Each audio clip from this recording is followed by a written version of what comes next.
Well, good morning. Good afternoon, everybody. Sorry for the late start. I'm going to just give you a little bit of background about myself and what we're going to talk about today. My name is Tom Parker. I'm the author of a book called Avoiding the Terrorist Trap, Why Human Rights is the Answer to Defeating Terrorism. And I'll give you a little bit about my background because it's probably not quite what you'll be expecting. Then I'm going to tell you a little bit about the book. I have about 25 minutes to do that. And then we'll throw it open for the second half of the session for questions from your side. So my background is I'm an investigator by training. I was an officer in the British Security Service in the 1990s and a war crimes investigator with the United Nations International Criminal Tribunal for the former Yugoslavia in Bosnia and Kosovo in the late 90s and early 2000s, and then helped set up the tribunal that put Saddam Hussein on trial in Iraq with the Coalition Provisional Authority. Then my career took a rather weird turn, and I ended up doing quite a lot of work with human rights organizations, which culminated during the Obama administration with a stint working for almost 4 years as Amnesty International USA's spokesman on terrorism, counterterrorism, and human rights. So that's given me an opportunity to see a lot of the issues around terrorism from a variety of different perspectives. I have been an academic, I've been a professor, I've taught at Yale and John Jay and the National Defense University and Bard College. I've worked in the field as a trainer, lots of different countries around the world, from Lebanon to Uganda, from Colombia to Latvia, Kyrgyzstan, Kazakhstan. So I've worked on this issue now for about 30 years. And the book that I wrote was an attempt to distill some of the lessons that I'd learned and some of the research that I'd undertaken in one place as a guide to policymakers. And that was the idea behind it. So I'll start very, very quickly, just so we have some simple parameters for the discussion with what not definition of terrorism, but what I consider to be terrorism. So you're clear on what I'm talking about. For me, the definition I use is one actually produced by an Israeli academic called Boaz Ganor, that terrorism is the intentional use of or threat to use violence against civilians or against civilian targets in order to obtain political ends. It's a pretty boilerplate definition. For me, the crux of who isn't and isn't a terrorist is that decision to target civilians. In armed conflict, in Geneva law, there's this concept called the doctrine of distinction, that all combatants have to make an effort to distinguish between combatant parties and civilians. And of course, that's one thing that terrorists deliberately do not set out to do. On the battlefield, that would be considered a war crime. And in the civilian context, I've like a comment by an academic called Alex Schmidt, that to all intents and purposes, terrorism is the civilian equivalent of a war crime. So that sort of situates for you the kind of organizations that I'm talking about and I talk about in the book. Now, this is a really long book, and trying to distill 800 pages down to 25 minutes is quite difficult. But basically, the book tries to address three themes. What I wanted to do is I wanted to cover a broad temporal and geographic spectrum of terrorism activity over the past 150 years. I do consider terrorism to be a modern phenomenon. What I did in the book is I divided the book into three parts. One that was a comprehensive literature review of terrorist literature. So terrorists write an enormous amount about what they're trying to do and what they're trying to achieve by using violence. They give interviews, they issue communiques, they write operational manuals. They're all out there. Most of them are out there. You can find them on the internet, or you can find them in books, research libraries, and you can read and digest from the horse's mouth, as it were, what the terrorist goals are. So that's part one of the book. Part two of the book was an attempt to do a survey of all of the social science that has been done in the last basically 20 years. Since September 11, there's been an explosion in terrorism studies, and it has gone far beyond simply history departments and political science departments. We've had lots of input from social psychology, lots of inputs from anthropologists and sociologists, and a whole range of different social sciences. And they've all generated a lot of very interesting research on why people join terrorist organizations. So the second part of the book was an attempt to synthesize some of that research and draw some conclusions from it. And then the third part of the book was to take what we know terrorists want to achieve and what we know might cause people to join terrorist organizations, and marry that to the counterterrorism response and pose a very simple question. Can we respond effectively to terrorism within a human rights framework, or do we need to step beyond it? And the central argument of the book is that actually that human rights framework helps you respond in a much more restrained manner and a much more effective manner, and in a way that avoids you falling into the trap that's been set for you. So I'm going to take you through those three different areas in turns. I want to start by, I did say I consider terrorism to be a phenomenon of the last 150 years. So I want to start by just justifying that position. For me, you need three things really for terrorism to meaningfully become a political tool. The first is sort of ideologies of mass empowerment. And what you have in the late 18th and 19th century is the evolution of a number of different political theories about popular participation in politics that makes it attainable and believable to the individual that they can play a role in politics, even if they're a worker, a farmer, or a relatively inconsequential person. So we're talking about things like anarchism, socialism, populism, the spread of liberal democracy. All of these things create a permissive environment for people to feel that politics is no longer an elite business, and that it, in fact, is the business of every human being. And initially in the 19th century, that's every male human being, and then over time, obviously, it becomes men and women. One of the things that's really interesting about terrorism is women are involved in terrorism right from the get-go in leadership positions, particularly that's true of the anarchist movement and Russian terrorism in the 19th century. But it's something of a common theme you'll see in terrorist organizations. Right? Terrorist organizations typically become an entry point for people who are excluded from the mainstream and mainstream politics to become involved in politics and have influence. So number one, the first component is this ideologies of mass empowerment. The second was massive advantages that took place in weapons technology and during the mid-19th century. So we're talking in the period shortly before the American Civil War and the period shortly after the American Civil War. And what you have in that period is you have the development of revolvers, nitroglycerine, dynamite, repeating rifles, time bombs, contact grenades, a whole range of weapons technology that starts to put the kind of firepower that you would have needed an infantry company to project at the beginning of the 19th century in the hands of one individual by basically the 1860s. And that is a complete game changer. Suddenly 2-3 people can bring a weight of fire and a weight of accurate fire and the detonation impact of artillery. 3 people can bring it to a street in the middle of a city, and they can do it clandestinely. And that changes things dramatically in terms of the use of political violence. And then the final component is a change in communications technology. And that's both the ability to communicate ideas, but also the ability to move around the world. And you see that particularly with the anarchist movement. You see Russian anarchists, German anarchists moving to places like France, the UK, and the United States, which is a very important locus for the development of both anarchist and socialist philosophy, as well as terrorist techniques in the 19th century, because you don't just have anarchists developing new techniques and new ways of fighting in the United States.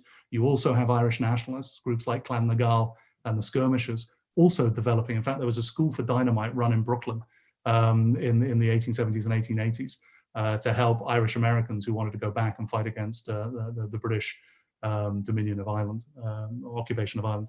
So you needed these 3 things, and that's why I do consider it to be a modern phenomena. I also am not a subscriber to wave theory. Those of you that have a background in terrorism studies will be very familiar with David Rappaport's idea that there are essentially 4 waves of modern terrorism.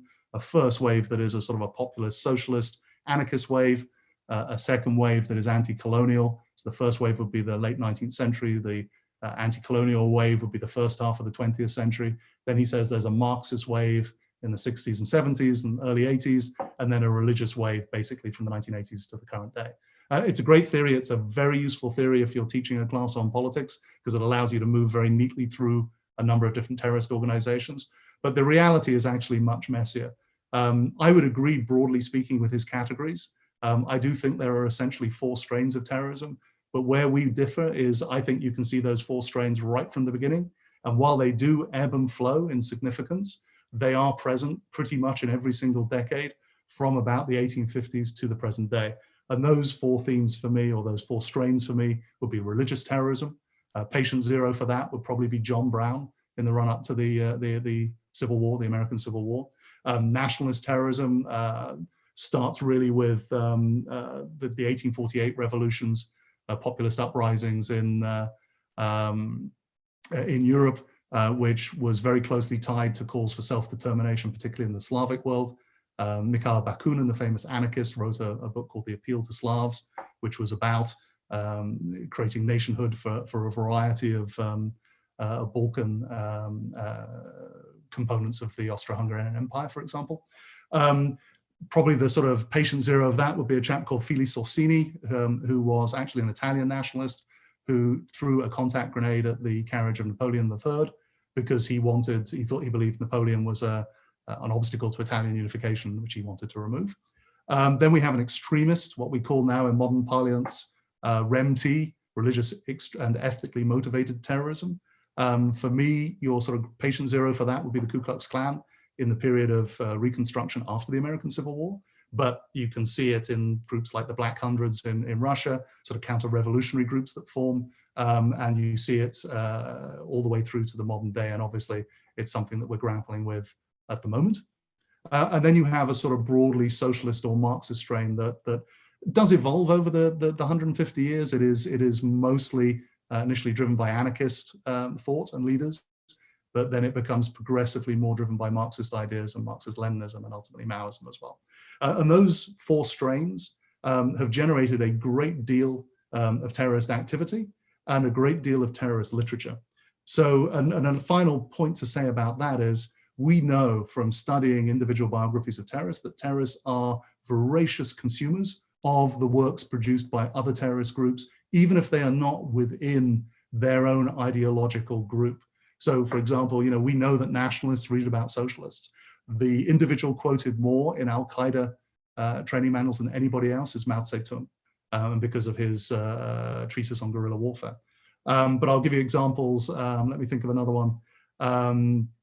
Great example actually is what Zionist terrorist groups in the 1940s learned from the Irish campaign of Michael Collins in the period after the First World War, from sort of 1918 through about 1921. What you see is a great deal of study of that period by Zionist groups, particularly by, for example, Lehi, Avram Stern, the Stern Gang.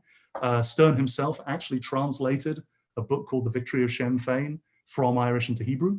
After Stern was killed, he was replaced quite famously by Isaac Shamir, who would go on to become Prime Minister of Israel. He actually chose Michael as his nom de guerre after Michael Collins, and it's very explicit. He actually talks about why he chose that in homage to Collins in his memoir. So I could give you 100 different examples of people like Saeed Qutb or Nelson Mandela, or in fact, that's a good example, Nelson Mandela, of how these things sort of flow through history.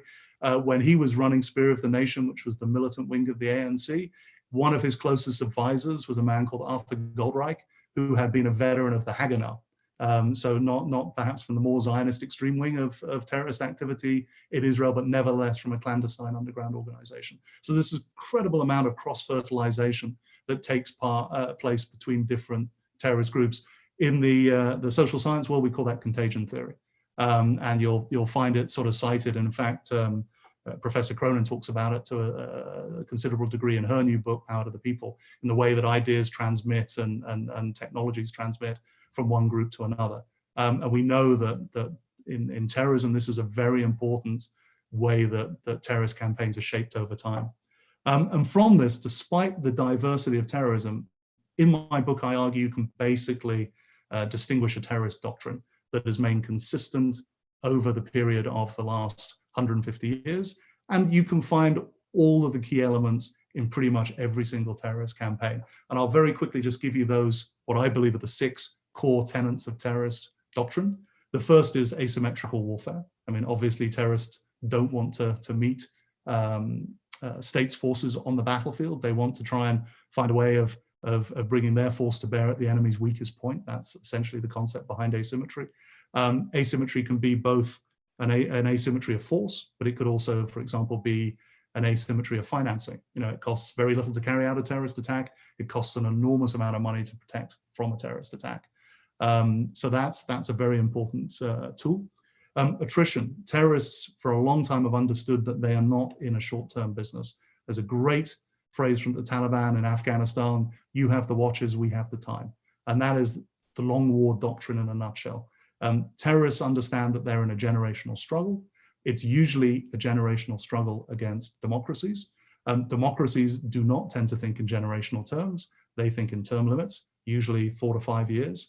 So they aren't committed to long-term conflict in the way that most terrorist organizations are. And terrorist organizations understand that that is a vulnerability. We've just seen President Trump depart, and what was his proud boast? That he hadn't started any new wars, right? And he was different to his predecessors. That is one of the great challenges of democracies: continuity of policy. And terrorists seek to exploit that by staying in for the long haul and by costing money over time and degrading men and material and morale. The longer they can stay in the battle, the more likely it is that the government that they are fighting is going to give up or look for an exit. The third tenet is a concept called propaganda by deed. This is rooted in initially anarchism, but you see variants of it being referenced throughout the political spectrum of terrorist organizations. And this, in a nutshell, is the idea that the medium is the message. You see that in the choice of targets. There's a reason why on 9/11 Al-Qaeda hit the World Trade Center and the Pentagon, and probably was trying to hit the Senate, because it was trying to send a message about the fragility of American power. Little did they know they only had to wait for 20 years. But that was the point. They were communicating an important message through the deed. You also see elements of this in the way that different terrorist organizations, and this is not necessarily even exclusively in a religious terrorist context, martyrdom. The idea of sort of archetypes that we can look up to and inspire to be like. This is the fourth tenet of terrorist doctrine, the revolutionary prototype. If you look at different terrorist organizations and movements, again, over the last 150 years, they tend to develop certain sort of star performers that become exemplars of their organization and the values of their organization. These would be people like, for example, Che Guevara, Sergei Nechayev, Saeed Qutb, Yasser Arafat, Abdullah Azzam, and Osama bin Laden himself. And you can pay attention to how carefully they curate their images and present their images to the world. Bin Laden's a great example of that. The clothing that he wore had symbolism, the weapon that he wore had symbolism, and the backdrop that he chose to appear in front of had symbolism. Then we have the fifth tenet, which is this idea of contesting legitimacy. Terrorism is a contest over legitimacy. The government represents legitimate power. The terrorists are trying to make the case that they are a more legitimate guardian of that power, that they have a greater right to power than the government does. And so a lot of what terrorists are trying to achieve is to undermine the patina of legitimacy that surrounds elected government. And they do that by the sixth tenet of core doctrine of terrorism, by basically provoking overreactions. Baader-Meinhof called it stripping the mask off the state.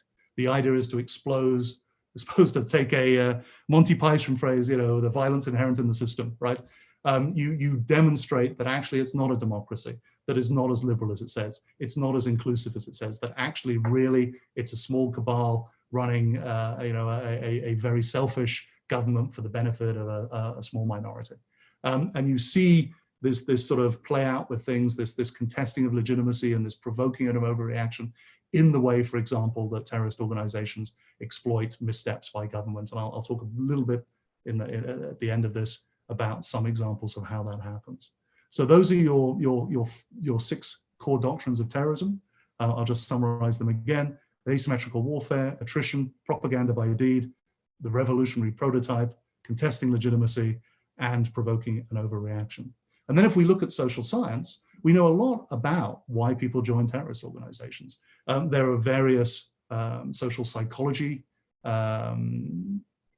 tropes that we can see play out, things like the quest for self-actualization that is part of most human beings' growth through their lifetimes, this attempt to understand, the quest for significance, relevance in the world, status. We see a lot of empathy from privileged people towards the less privileged, and there's plenty of wealthy terrorists. It's not necessarily a poverty thing. Osama bin Laden was a very wealthy man. He is by far and away not the exception. There are many poor terrorists and many rich terrorists, and every terrorist has a multitude of reasons that have led them to the point that they've actually been prepared to kill somebody they've never met to change a system. We know that social networks are really, really important. So the networks that you have access to, that you grow up to, that you might come into contact with through your education or your work or sport, those can be enormously important.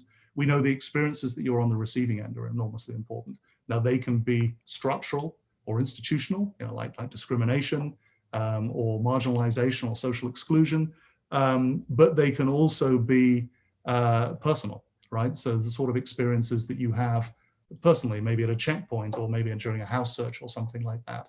So, we know, and there's a lot of research in the last 5 years looking specifically about what correlates when people are interviewed as a reason why they joined a terrorist organization, and experience of human rights abuse correlates extraordinarily highly, or often as high as 50% in people's individual stories as to why they became involved in violent terrorism. So, we know that repressive state action is a major driver of terrorism, which brings me to the final point, which is why human rights are important. And I always like to start off by first saying, people typically think there's some sort of dichotomy between good security and human rights. So the first thing that needs to be said is, you as an investigator, and I speak as an investigator, can do an awful lot within a human rights framework, right? In a human rights framework, you can bug people, you can surveil people, you can do physical, mobile, electronic surveillance, you can put beacons on cars, you can run penetration agents, you can suborn people, you bribe people, you can run false flag operations. There's a multitude of different techniques, and obviously you can use force in many contexts, and you can detain people in many contexts, and not necessarily even through process of criminal justice. There are administrative detention methods that can be used lawfully. The core to using all of these methods lawfully are pretty simple, right? You have to do, really the only limits that are put upon you, what you do has to be done within the law. That means your techniques have to be defined in law, that due process of some sort is observed in their application. So, for example, as an MI5 officer, it wasn't a judge that gave us permission to intercept communications, it was a minister. So it doesn't have to be a judicial process, it can be an administrative process. But it has to be there, that process has to be there. And then those techniques have to be used in a manner that is reasonable, necessary, and proportionate to the threat phase, right? So again, that's not a very onerous standard. There is a great deal of flexibility. So essentially, my argument is that actually what you get from human rights standards is a much more thoughtful and targeted use of the tools that you have. It is a relatively permissive envelope that you operate within. I personally, what I was saying when the mute button went on, as a professional investigator, I never found my investigative operations blocked in any way by international human rights standards. I never hit a line that I wanted to cross that I wasn't allowed to cross. I never got to a point where I needed to cross a line. You just need to think creatively about the way to solve the challenges you're facing. And that's actually pretty easy to do within the law. So that's an important takeaway. And then the reason why you really want to stay within that human rights framework is you don't want the bad things you do to boomerang back on you. So I'm just going to leave you with some quotes before I wrap up. So these are quotes from different terrorists from different parts of the world. First one's from a guy called Des Long. He was a founder member of the Provisional IRA. Every fella who gets his head cracked open by a policeman's baton is a potential recruit. Now I'm going to give you a quote from a founder of Hamas, Abdulaziz al-Rattisi. We want to do the same to Israel that they've done to us. It's important for you to understand that we are the victims in this struggle, not the cause of it. And now I'm going to give you a quote from one of the most successful leaders of the Pakistani Taliban, a guy called Baitullah Masood. For every drone strike brings me 3 or 4 new suicide bombers, right? This is this provoking an overreaction. They understand that it's a driver. And if you look in terrorist doctrine, you'll find lots of different labels for this. So, for example, Fatah talked about consecutive detonation. We have a blast to provoke a response. But probably the best exemplar of this was a guy called Federico Kurtwig, who is an ideologue who is behind, was very important in the development of ETA, the Basque separatist group. And he had what he called the action, repression, action thesis, i.e. we act, provoke repression to act again.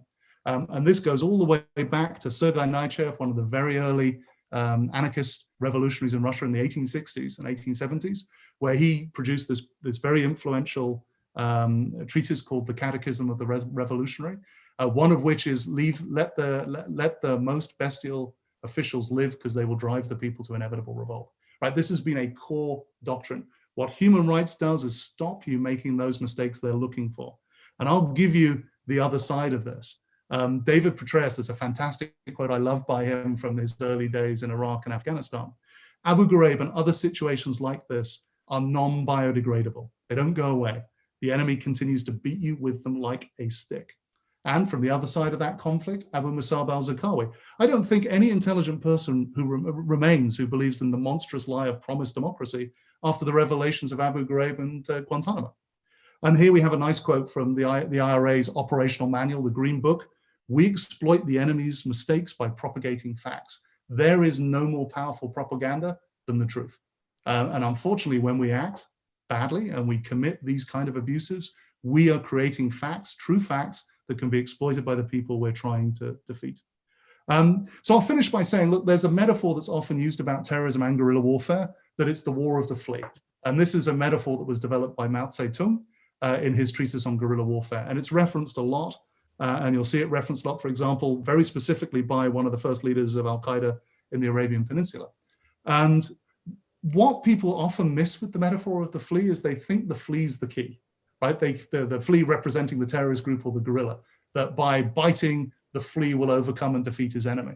But if you read what Mao actually wrote, and if you also read what Al-Qaeda AQAP talks about, it's not about the flea, right? It's about the dog scratching the bites that the flea leaves. And the dog will ultimately tire himself out, his wounds will become infected, and because of those self-inflicted wounds, he ultimately will collapse. So the war of the flea, it's not about the flea, it's actually about the dog. And of course, if that analogy wasn't clear, we're the dog. So it's really about how we respond to terrorism if we want to avoid the terrorist trap. Now that is a gallop through a very long book. So I'll stop there because I know we've probably hit the 25-minute mark, and I'll hand back to Audrey so she can take the reins back and impose some order on this. No, I don't think you had disorder at all. And I'm so grateful that you started ahead without me, Tom. I'm so sorry that my computer literally died. You know, I actually forgot the title of my book. Of all the things that I forget. Well, it's such a delight to have you here. I'm sorry that I wasn't able to go through your illustrious background and tell everybody a little bit more about you, but I hope that you've strongly told everybody about your book, because I was going to show it to them and actually read a few words from the introduction, but you've covered the points that I was going to make, which you say very eloquently in the beginning, in the very first paragraph, that there is no trade-off between human rights and terrorism. It's more that human rights are essential to fighting terrorism. So your book is an eloquent and very detailed and very meticulously researched answer to that question, and I have enjoyed reading it very much. So thank you very much for your excellent work. Thank you. Thank you. I appreciate it. And also for your agility with our my technical problems. You know, I'm teaching on this platform, so obviously I need to get a new computer to suite. Well, as I say, it's funny what you don't prepare for. As I was trying to remember the subtitle of the book, I realized I got it wrong. No. Well, anyway, the answer is not the problems, but how you respond to them. So I thank you very much for your, clearly agile and wonderful handling of a difficult situation in the first few minutes of our seminar. My pleasure. So let me ask you a few questions, which is, I hope, my prerogative. And I want to start with your pointing to provocation, which is one of the most important and certainly at the heart of your presentation. Provocation as a terrorist strategy, trying to get a state to overreact. But through the centuries, through the decades, there have been other strategies as well. Sometimes terrorism has succeeded in coercing a state to withdraw, particularly terrorist groups that are interested in territorial control. And sometimes it's necessary to see that they're trying to change state policy, not just by engaging in provocation, but also by increasing the amount of support that they have. And other times they are trying to simply polarize. It isn't just a matter of what the state does, it's more what your sect does compared to the other sect, and are you able to build more support? And then the last thing I would say is, I think sometimes, especially in this day of social media, it's not about the relationship between the two sides. It's more about who in that broader audience are they mobilizing. So how would you incorporate those other types of strategies into your argument about provocation?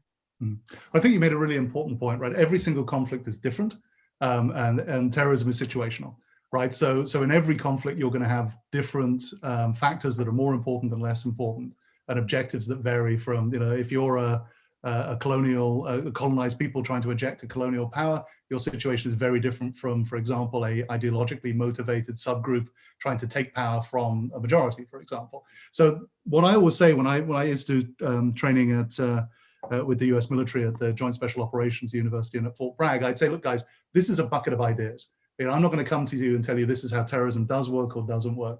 What I'm going to tell you is I've read a lot about terrorism, and these are the ideas I've come across. You may find that they apply well or not brilliantly in your circumstance, but at least you'll have some tools in your toolbox that you can apply to the problem in front of you. And as you try and engage with those tools, it might become clearer to you what the actual nub of the problem is. And I think that's as much as I'm not an academic by background, so I'm not quite as partisan as many academics are. I mean, I'm thinking of Gilles Capel and Oliver Roy. There's only one way to understand where terrorism comes from. I mean, that's, to borrow a popular phrase at the moment, malarkey, right? I mean, terrorism is a complex phenomenon. Every terrorist you ever meet will have different reasons to the guy standing next to him. There's a great quote from, I think it's the late great Gerald Post: "Not every son of a Basque is a terrorist," right? Great example that I like to use is Mohammed Merah. You may remember the guy who murdered the Jewish school kids in Toulouse and a couple of, I think, 2 French soldiers as well. His brother is married to a Jewish woman and works in cross-cultural outreach, and they grew up in the same household, exposed to the same influences. Yet one goes off and becomes a mass murderer. The other one goes off to try and bring communities together. So it is an incredibly complex phenomena that has very, very different, can break out in very different ways in very different places. The issues that you raised, I think, are quite comfortably captured by the 6 doctrines. So the issue of attrition, for example, is all about raising the stakes. So, if you think about Britain and Northern Ireland, right, and there's a famous quote about Britain and Northern Ireland from a Northern Ireland secretary, I want to say it was Peter Brook, that Britain has no selfish interest in Northern Ireland, right? And what he's really saying is there's not a lot of value in Northern Ireland. In the days when you had shipyards and things like that, well, maybe it was worth fighting for. And when that port was really important and of strategic importance. But now it's not so much. And so the amount of blood and treasure that the United Kingdom would be prepared to spend has probably changed over time to keep Northern Ireland British. There obviously is a reputational issue if you give in to terrorism, and you have an obligation to the people who live there. And in Northern Ireland, the majority, up until, well, still today, I believe just, is Protestant, and those Protestants want to stay in the United Kingdom. But that demographic shift from Protestant to Catholic has been going on for a very long period of time, and we're pretty much at equity now, at parity. And it's only going to continue to a situation where there are more Catholics than Protestants. And who could have seen Brexit coming? You may now see a lot of Unionists turn around and say, you know what, we might actually be better off in a united Ireland in Europe than we are as part of the United Kingdom. They may discover that actually they don't have quite as much in common with Englishmen, Welshmen, and Scotsmen as they previously thought. So, from a terrorist point of view, you're looking for the critical points where you can exert influence. And sometimes those are reputational, sometimes they are financial, sometimes they are sort of a morale issue that the country can't take the loss. I mean, think how risk averse we've become to losses in the modern era. I will say I'm an Englishman. British soldiers have been dying around the world my entire life.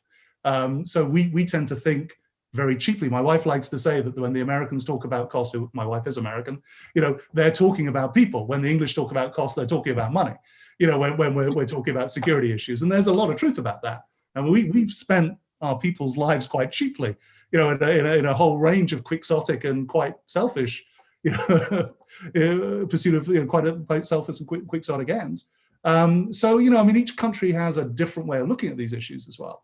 But yeah, terrorists, your issue about polarization, completely important. I see that as part of the overreaction thing. The state can play a huge part in polarization by, for example, having a Muslim ban. or by pulling people out of the queue because they look funny at airports. I remember very early on when I was working for Amnesty, a colleague of mine who was another Brit, but of Indian descent, we were late for a flight. And I said, come on, mate, we can run, we'll get there. And he says, Tom, brown people don't run in airports.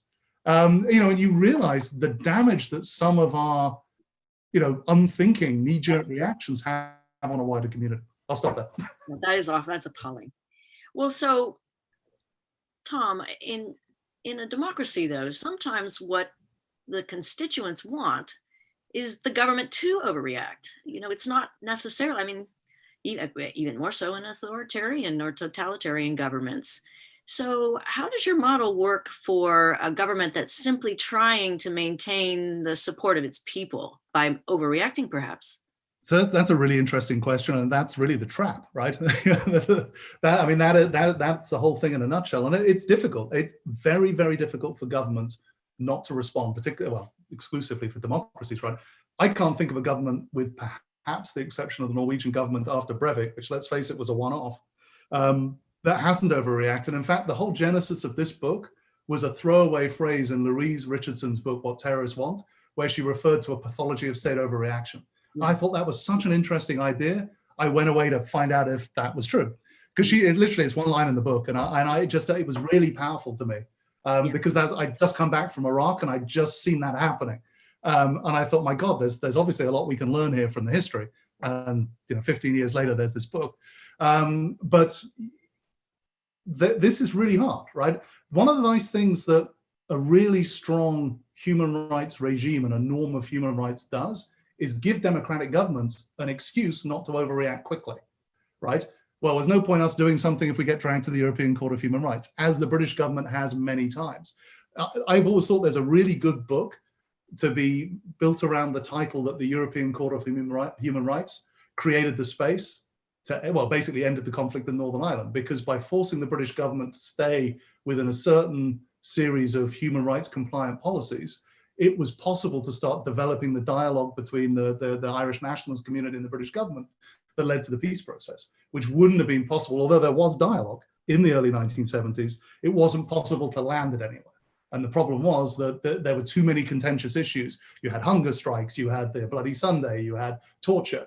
And it wasn't until a lot of the heat had been taken out of the whole process by moving away from a post-colonial military response to what was known as Ulsterization, criminalization, normalization, you got to a point where there was the space for connections and relationships to develop. Now, MI5 talked to the Provisional IRA all the way through the conflict, right? From day one to the end, pretty much. So there were always channels of communication, but even terrorist groups have constituents. So it's not just democracies that have to pay attention to their constituents, right? Yeah. So both sides have this pull going on. One of the critical issues in Northern Ireland for the IRA was the Warrington bombing, which happened at a critical time in the peace process. For those on the call who don't know what that was, the IRA put a bomb outside a McDonald's in a high street in a northern town called Warrington. Now, the IRA very rarely set out to carry out mass casualty attacks, and they nearly always rang in a warning. And in this instance, they rang in a warning, but they did it to a suicide prevention helpline called the Samaritans in the UK, and it had an automatic switching system. So they rang through to a different town, and they just said, there's a bomb outside McDonald's in the high street. Now, pretty much every British town has a high street, and pretty much every high street has a McDonald's. So nobody smelt a rat. They evacuated the wrong McDonald's. The bomb went off without warning in Warrington, and it killed two very young children, a very angelic-looking 4-year-old called Jonathan Ball and a 12-year-old called Tim Parry.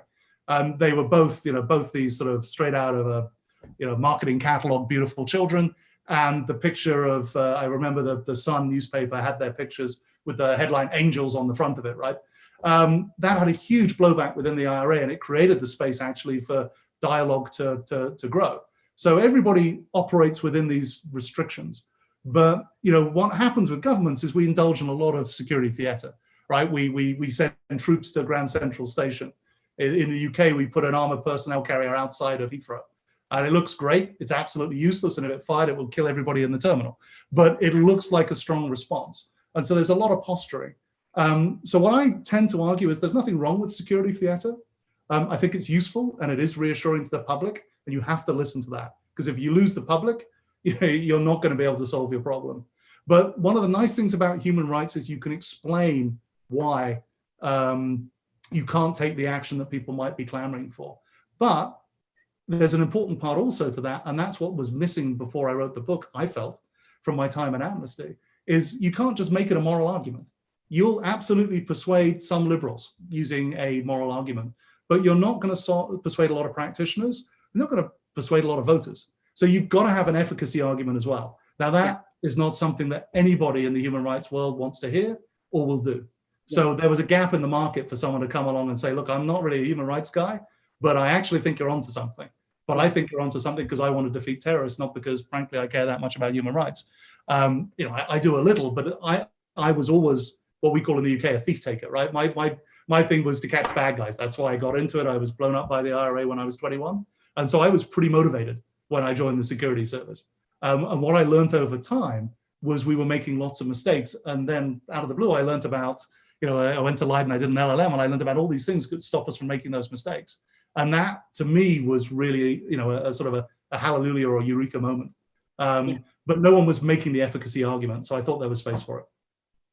Right. Well, that is at the heart of my book on how terrorism ends, too. It's not just a matter of, it's a matter of trying to get to the end for all of our sakes. That's the purpose, whatever the moral arguments are. Yeah. Another, by the way, hugely influential book on it. Well, thank you very much. All right. Well, we're just about out of time, so I need to allow some folks that have attended to ask a few questions. I could keep talking to you. I have about 6 or 7 more in my mind. But Jess, how do I field questions here, my dear? So we'll just go ahead and ask participants to go ahead and use the question and answer box to go ahead and put your questions in. That way we can see who has them. And as soon as they pop in, we can go ahead and I can unmute them so they can go ahead and ask their questions. So audience, if you do have questions, please go ahead and put it in the question and answer box. And we'll let Audrey do one more question while you guys get your questions ready. All right. Sounds good. I am going to ask you the question of the moment here in the United States, which is, we've just got a brand new president. This is the question everyone is answering. What would be your top piece of advice for President Biden with respect to counterterrorism? Well, I think it would be a different answer if I was talking about domestic or foreign. So for the domestic one, it would be don't overreact, and for the foreign, it would be don't overreact. But I think there's different tools and policies in the toolbox that you can use in those different contexts. First off, domestic terrorism is both easier and harder, because it's all around you. But that does mean you have many opportunities to surveil, to penetrate these organizations, not least because they've all been, well, I suspect not all of them, but a lot of very nice access points wandered into the Capitol 2 weeks ago. So if I was the FBI, I'd be making sure that every phone that pinged on a cell tower near the Senate was now a file. And I would be trying to figure it out. Definitely doing that. I'm sure they are. And then you look at, because what happened on the 6th is really interesting. I wouldn't call it terrorism, not even close. But that doesn't mean that some people involved might not have had aspirations to carry out a terrorist attack within the context of that riot or that invasion of the Capitol. But I think you've got to be really careful to separate the loons, the hangers-on, the frat boys, all the people who are just there for the beer, from the people who actually have a political program and objective. And they will be a fringe, small minority of the people who are involved in, the sort of the Trump insurrection. I don't even like that term, to be honest. I think we're already dangerously close to a self-fulfilling prophecy. But I mean, the real trick in counterterrorism is to separate the really bad eggs from the people who have just got legitimate grievances or reasonable grievances. And that's the thing, terrorism doesn't fall out of the sky. To kill somebody or want to kill somebody to achieve something, you've got to have profound reasons for doing it. And it's a mistake to think that just because somebody's a terrorist, that they don't have a legitimate point of view. I always remember doing what we call the Irish background briefing course in the security service. And it's a week, and you go and you learn about Irish history, and you meet Irishmen, and they bring in undercover assets, and the An Garda Síochána comes over. And it's a brilliant course. And, we don't teach Irish history in school. Oliver Cromwell's a hero for us. And I remember walking out that on a Friday afternoon thinking, my God, no wonder they hate us, because I had been unaware of the background and the history.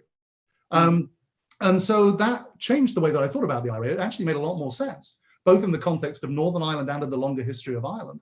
why we were where we were and why people were prepared to kill British soldiers. It made tons of sense. And to be honest, on a certain level, I had sympathy for it, despite the fact that less than a year earlier, 2 years earlier, so they tried to kill me. I still have scars. You know, I mean, but it changed the way I thought about it. I was just angry after that experience. And when I learned the context, I realized actually there's a reason why this is happening. And we are not entirely without blame for that. And that was, quite an important realization, which I think a lot of people don't get to in the counterterrorism world because they're very focused on the outcome. Or they're not really out there. I spent 4 years in Iraq. I know why the Iraqis are pissed, right? You know, I mean, it wasn't the worst country in the world under Saddam Hussein. He was not a nice man, don't get me wrong, but their quality of life was 10 times higher than it is today. I was there in 2003. I was there from about 2015 through to about 2018. It was a lot worse then than it was when we got there. So, if I was an Iraqi, I'd be pissed. I work in Nigeria at the moment. I work on Boko Haram for the last 2 years. The Nigerian government, not the world's most impressive. You can understand why people are annoyed, right? And that's an important insight, right? It's not always just their fault. You may have to change too. You may have to look inward. But the critical thing is, you only want to fight the dangerous people. You only want to fight the dragons. And most of the people that we're looking at the moment aren't dragons. So you've got to find a way to detach them, treat them with a degree of sensitivity or nuance, and then fight the people who need to be fought. Yes. And that's let's see if we can get some of these other questions in. Yeah, this is another reason why I always think that academics really need to get out into the field, because it's not a question that can be, terrorism isn't something that can just be understood in theory. But I'm going to read the questions just for the sake of time. We've got a question from Joe Young. And he says, who is a professor, and you may know Joe, I think, perhaps, Tom. He's a professor at AU and one of our very valuable experts on terrorism. He writes, "Hi, Tom, good to see you. I wonder why governments constantly fall into the terrorist trap if we know there are better ways." And then I'm going to group a second question to let you answer them both. And this is from Hannah Chesterton. And she's one of our PhD candidates. And she asks, "Thank you so much. This has been extremely informative. Have you found practitioners to be receptive to your approach?" So 2 questions. Why do governments keep doing it? And are practitioners listening to you? Well, I think there's a number of different answers to why governments do keep falling into the trap. One we've already discussed, which is the pressure from their constituents to do something. And what people tend to do is to look into the policy box, see the things they've used before and reach for those tools again. If your bias is towards the military, then you're going to look for hammers. If your bias is towards the police, then hopefully you're looking for handcuffs. But that does make a big difference. Your frame of reaction. What was so interesting after 9/11, my failed abortive PhD was initially going to be on the difference of security cultures between the United States and the UK.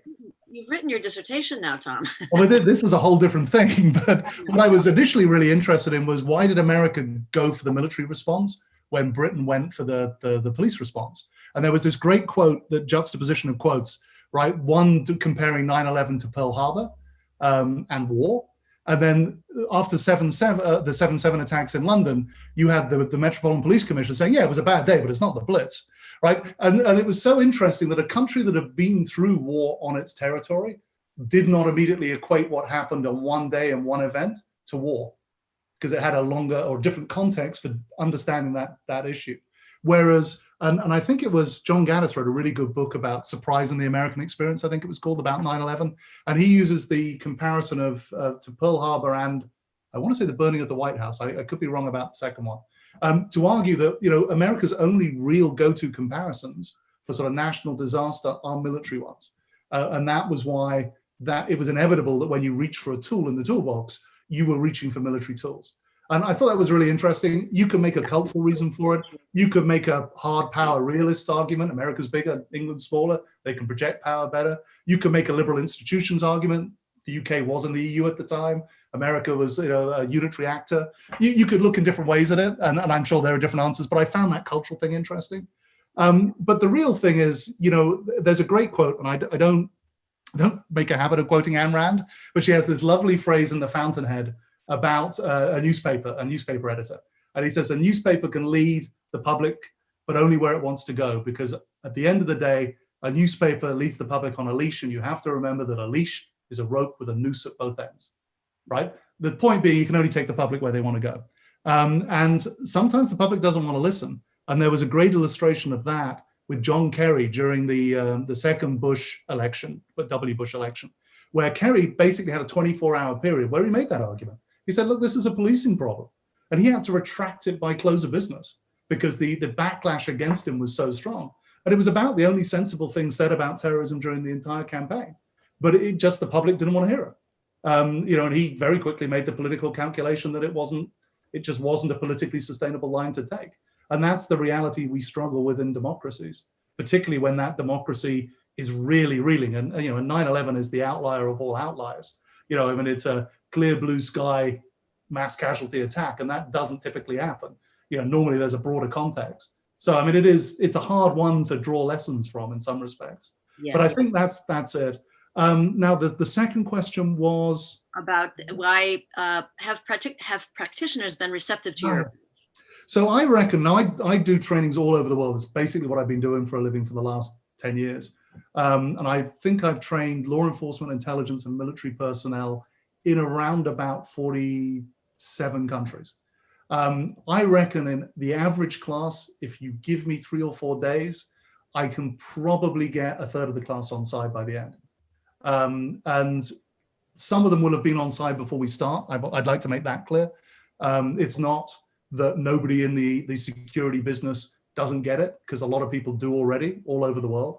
But what they don't typically have is the arguments to back up their insight. They might intuitively understand it, but they don't have time to read. I don't know how many books I read for this, but I believe the bibliography is like about 30 pages, right? Nobody's got that kind of time, right? Particularly not if they're in a terrorist campaign. So one of the things that I found useful from the trainings is not so much changing minds, but helping the people who are already advocates for change or advocates for a better approach to have the tools to make those arguments more persuasively within their systems. So I'd sort of say it that way. But it's hard. And I've had people, many times actually, I have people say to me, I've tortured people and it works, right? And then you have to unpack it and you have to say, well, talk me through it. I had a Pakistani officer say, I was on patrol, this guy, we were being hit. We were worried about the Taliban activity in the area. So I grabbed this guy, I held his head underwater in a water butt, and he told me about the Taliban activity. And I said, well, okay, that's really interesting. Had you ever been attacked in that village before you did that? And he said, no. I said, were you ever attacked in that village after you did that? I said, every time we went through. Okay, well, now we're looking at it from a slightly different perspective. Why do you think that might be? And that was a really interesting moment, but he was genuinely shocked. You could see the light bulb go off. Now, that doesn't work every time, but what it becomes is a start to unpack issues. And my training technique is always, okay, well, let's talk about it. You use your real world examples. I'll use real world examples, and let's see whether we can find ways to solve your problems that make sense to you. What you can't do is just go and admonish people. I've taken part in many trainings with OHCHR, for example, where the practitioner comes in and says, Article 1 of the ICCPR, which was came into force in 1976, says this. Nobody cares. The Human Rights Act wasn't passed in the UK until 1998, which is just after I left. But no one ever mentioned human rights when I was a security service officer, because we had British law. So that was what we were focused on. And that's true for just about everybody around the world, right? They may be dimly aware. They'll have done a course, perhaps, particularly the soldiers. They'll have done a Geneva law course and a Hague law course. But most of them, their day-to-day is, what does the JAG say? The JAG is going to be primarily thinking about what his legal obligations are within the American legal system. So, you have to find ways that are relatable to make the argument. And what I found is real world examples, they land. People can relate to those. They can't really relate to moral arguments and lawful arguments. It's not that they aren't useless making those arguments, but they speak to different audiences. And maybe for policymakers a little bit. But for practitioners ultimately want to know what works, what gets the bad guy off the street, and what will help them not get killed. Those are going to be the two most important things in their mind, and they're looking for answers to those questions. Yes. Okay. Well, we have a couple more questions, but we're out of time. I am so sorry. We're over time. But just to think in future, one person asks about where religion fits into the human rights framework, and another person is asking about the high street on McDonald's and whether the reaction was outrage at the government or the inability to evacuate the children and everybody there. If you have like a one sentence answer to those two things, I welcome that, but we only have. I have a sentence answer to the second one, but not to the first one. First one's a really big subject, and there's all sorts of issues. You can find I think it's Cyrus the Great is the first. There's a cuneiform tablet with some human rights language on it that goes all the way back to Cyrus the Great. So you can find human rights language in scripture and in religious jurisprudence. I won't go any further than that, but I mean I haven't the expertise really to make that out. But yeah, you can make that argument, but it's hard and complex, and you can make counter arguments. The Warrington thing, actually, no. The reason that the warning went to the wrong place was completely understandable, and so it completely fell on the IRA. And it was compounded by them initially denying that they were responsible as well and trying to blame the government. It wasn't the time to make that argument, but it was just one of those really unlucky things. Nobody knew that could happen, and so it was just really unlucky. And one thing we don't talk about enough in the counterterrorism business is luck, because luck is a huge component on both sides all the time. Well, that's a great note to end on. It's our bad luck to be running and to have run out of time. Tom, this has been a fascinating presentation, and I'm sorry that I wasn't here at the beginning to sing your praises, but I will do so now a little bit more. Thank you for a wonderful book. Thank you for all of your service in the many places that you've done hands-on terrorism and counterterrorism, terrorism study, counterterrorism training for practitioners. I'm quite sure that as a result of all of the teaching and all of the writing that you've been doing, that we're better off and have a much more sophisticated approach to counterterrorism as a whole than we would have done otherwise. So I thank you for your dedication and for your service and for all of the work that you continue to do in this field. And I'd also like to thank you for speaking to our center and giving us such insightful and interesting thoughts about the role of human rights and terrorism. I think we're all going to be that much more eager to read, and in my case, reread parts of your book. I strongly urge you in the audience to get Tom's book, Avoiding the Terrorist Trap. Here's the cover once again. And we have the discount codes, I think, in the notes, right? I think it does. Yes, it does. So with that, I'll thank you very much. And I thank the audience for attending.